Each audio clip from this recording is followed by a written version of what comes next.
Non c'è stata possibilità finora, adesso ho avuto cortesemente un appuntamento e ne approfitto anch'io.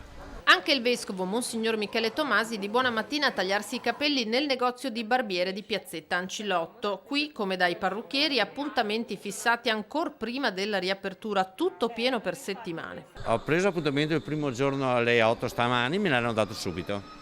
Senta, ma lei è stato anche uno tra gli ultimi clienti, diceva? L'ultimo cliente dell'ultimo giorno utile, sì. Già da una settimana che abbiamo fissato gli appuntamenti ai clienti, 2 lavorano davanti, 1 lavora nei camerini, finito un cliente si fa la pulizia dell'igienizzato e si fa entrare il cliente dopo. Ecco. Poi la gente come prende queste misure? Benissimo, ad oggi nessuno si è lamentato, tutto in regola, siamo contenti perché hanno capito che bisogna stare attenti perché comunque il virus è invisibile e non si può scherzare. A presentarsi in negozio clienti con chiome improbabili. Sinceramente sono riconoscibili, anni 70 con i capelli lunghi come una volta. Era 4 mesi che non venivo È soddisfatto? togliermi la lana, adesso sono contento. Si comincia a lavorare ma le norme sono incerte. Abbiamo appena aperto e ancora le direttive non si sanno. Questa comporta che ognuno mette del suo, speriamo di far bene. Noi abbiamo già un'agenda piena per le prossime 3 settimane. È tanto diverso da come lavoravate prima?